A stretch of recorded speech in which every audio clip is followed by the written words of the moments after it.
Charter of democracy chapter 2 इस environment में जो पाकिस्तान में इस वक्त है, उसकी ज़रूरत है या नहीं है सर? बिस्मिल्लाहिर्रहमानिर्रहीम। बिस्मिल्लाहिर्रहमानिर्रहीम। नहमदुहु व नसल्ली अला रसूलिल करीम। शुक्रिया नसीम बहन। जहाँ तक चार्टर ऑफ डेमोक्रेसी का पार्ट 2 है, उस हवाले से मैं ये अर्ज करूँगा कि चार्टर ऑफ डेमोक्रेसी में एक मेजर आइटम रह चुकी है जिस पे अमल नहीं हुआ, वो ट्रूथ एंड रिकंसिलिएशन कमीशन था। दूसरी जो आइटम थी उसमें जो अनइम्प्लीमेंटेड है वो कॉन्स्टिट्यूशन कोड था। ये दो चीज़ें ऐसी थी जो कि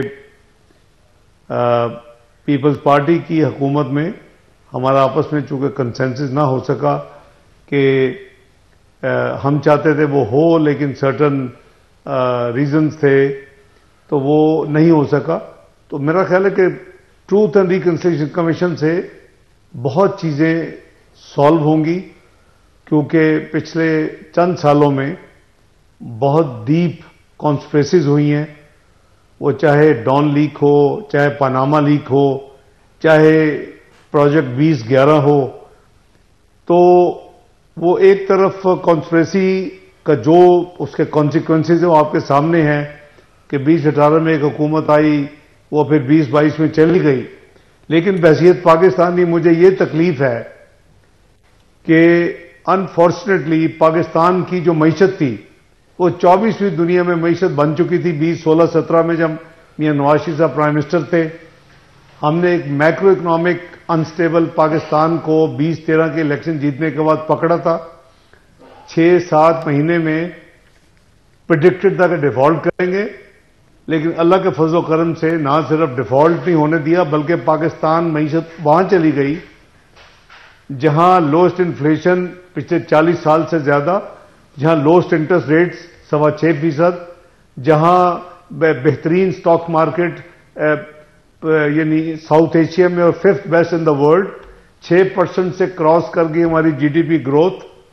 और जैसे मैंने अर्ज किया कि फूड इन्फ्लेशन 2% थी और हमारे फॉरेन एक्सचेंज रिजर्व जो थे वो अनप्रेसिडेंटेड एक नई तारीख रकम की, जो आज तक अभी वापस कोई भी वक्त ऐसा नहीं आया कि उसको हम दोबारा एक नया रिकॉर्ड कायम करें।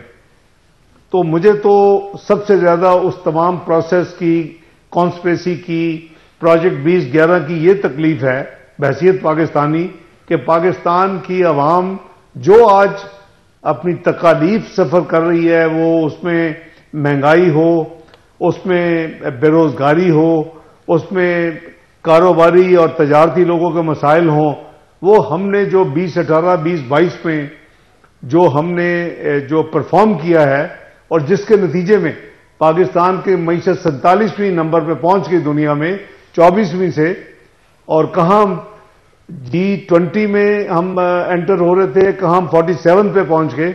तो ये असल नुकसान है, यानी मैं गैर सियासी बात कर रहा हूं। ये अवाम की तमाम प्रॉब्लम्स इस वक्त जो हैं वो इसमें छुपी हुई हैं।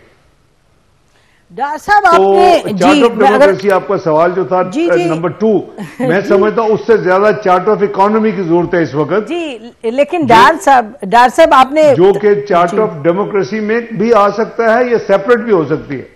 डॉक्टर साहब ये तो देखिए ना, आपने बड़ी लंबी तफसील बयान की जो आपको लगता है कि आप लोगों की एक अचीवमेंट थी और आपने कहा कि उसको बिल्कुल ही किसी और रुख ले गए। लेकिन डॉक्टर साहब ये पॉलिटिकल तो नहीं था, मतलब ये इकोनॉमिक तो नहीं था। आपको मालूम है कि जनरल बाजवा खुद एक्नॉलेज कर चुके हैं पब्लिकली और बात करके कि जी उन्होंने ये सब किया था, तो जाहिर है वो थे और जनरल फैज हमीद थे। तो अब आपको मालूम है कि मामला तो उनसे उठाने का है ना, मामला तो उन इदारों से उठाने का है जो हालात ये पैदा करते हैं।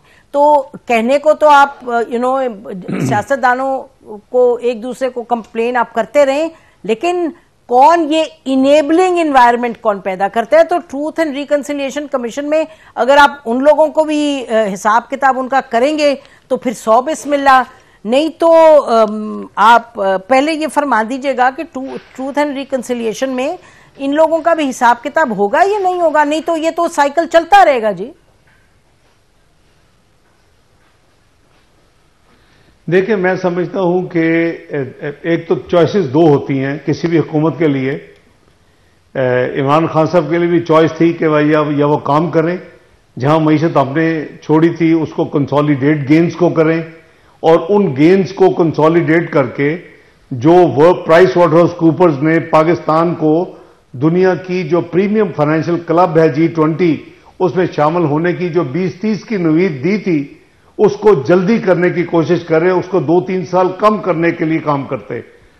या दूसरी चॉइस ये थी जो उन्होंने अडॉप्ट की कि सुबह शाम, दोपहर शाम, कभी आप लॉ इन्फोर्सिंग एजेंसी के FIA के DG को बुला रहे हैं, कभी आप एंटी करप्शन वालों को बुला रहे हैं, कभी आप NAB के चेयरमैन को बुला रहे हैं, और उनको अपने ओपोनेंट्स जो सियासी मुखालफीन हैं उनके लिए टास्क दे रहे हैं और कह रहे हैं कि ये कर दो, इसको अंदर कर दो। तो वो हम पे भी अप्लाई होगा। अगर वो ये ना करते तो मैं आपको गारंटी से कह सकता हूं कि अगर वो प्रोफेशनल काम पे, मईशत पे, अवामी मसाइल पे अपने 3.25 साल खर्च करते तो ये 47 मईशत ना बनती। तो मैं समझता हूं कि हमारे लिए भी वही चॉइस है।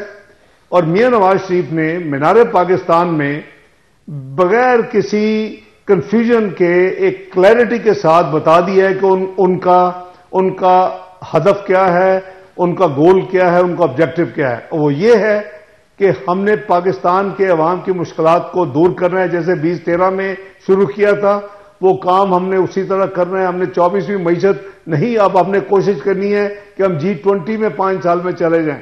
ये बहुत बड़ा टॉल ऑर्डर है, लेकिन मैं समझता हूं कि अगर पूरी कौम और पूरी पॉलिटिकल जो फोर्स है, अगर वो मिलके ये कोशिश करे तो पाकिस्तान वो अपना मुकाम हासिल कर सकता है। Coming to your question Naseem बहन, ये बिल्कुल ठीक है कि हमारा तारीख जो है वो सीधी होनी चाहिए, और उसमें ना कोई जनरल बाजवा उसमें एग्जम्प्ट है, ना उसमें आपने 2 नाम लिए, जनरल फैज एग्जम्प्ट है, ना उसमें इसहाक डार एग्जम्प्ट है, ना उसमें इमरान खान एग्जम्प्ट है, ना उसमें मियां नवाज शरीफ साहब एग्जम्प्ट है। ये कमीशन क्रेडिबल लोगों का बनना चाहिए जिस पे पूरी कौम को ट्रस्ट हो, और उन लोगों को चाहिए कि ये पाकिस्तान की ये जो खेल खेले गए हैं उसको डॉक्यूमेंट करें।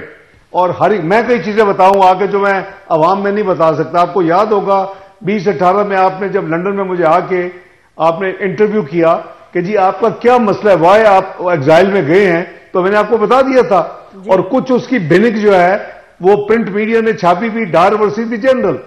तो बात यह है कि जब मुझे तफसील पूछी गई फॉरेन मीडिया से या अपने लोगों ने, मैंने आप समेत मैंने आपको आज तक वो तफसील नहीं बताई, क्योंकि मैं समझता हूं वो नेशनल इंटरेस्ट है, वो नेशनल सीक्रेट है। मैं बाउंड हूं, जो मैंने ओथ ली थी कि मैं उसको डेवल्ज ना करूं। लेकिन ट्रूथ एंड रिकंसिलिएशन कमीशन में हम हर एक हम में से जाकर बताएगा कि क्या हुआ, क्यों हुआ और किसने किया और क्या प्रॉब्लम्स थी। अगर वो ना होती तो मैं तो 5 साल एग्जाइल में ना रहता। और मुझे किस चीज की सजा थी कि मैं पाकिस्तान में जमहूरियत के साथ फिजिकल डिसिप्लिन नाफिज करना चाहता था। वो मेरी जेब से कोई पैसे नहीं जाने थे या किसी की जेब में नहीं जाने थे। अच्छा डार साहब ये बता दीजिएगा आपने, छोड़ के जी बिल्कुल रख के हम इन्हीं साइकिल में ना फंसे रहे। ठीक है, आप सही फरमा रहे हैं। ये बड़ा जी वो हमारे लिए बड़ा हिस्टोरिक इंटरव्यू था, क्योंकि उसके बाद हमारे चैनल ओनर को कहा गया था कि निकाल दिया जाए उसको जिसका इंटरव्यू है, और फिर हामिद मीर ने इसके बारे में कॉलम भी डिटेल में लिखा था। और जैसे इन्होंने स्टैंड लिया था हमारे ओनर ने, इशू था फ्रीडम ऑफ स्पीच का, और आपने बात की थी और आपकी जो बात दुरुस्त थी तो वो हमारे चलाने की जिम्मेदारी थी चैनल को और आपके ओनर को। जी डार साहब ये बताइएगा कि आप यहाँ अब कमिट करते हैं कि जब अगर आपकी हुकूमत आई तो आप ट्रूथ एंड रिकंसिलिएशन कमीशन बनाएंगे, आप कमिट करते हैं? जी देखिए, मैं जाहिर है कि फैसला तो लीडरशिप करेगी, मियां नवाज शरीफ साहब करेंगे। मैं 100% इसका हामी हूं।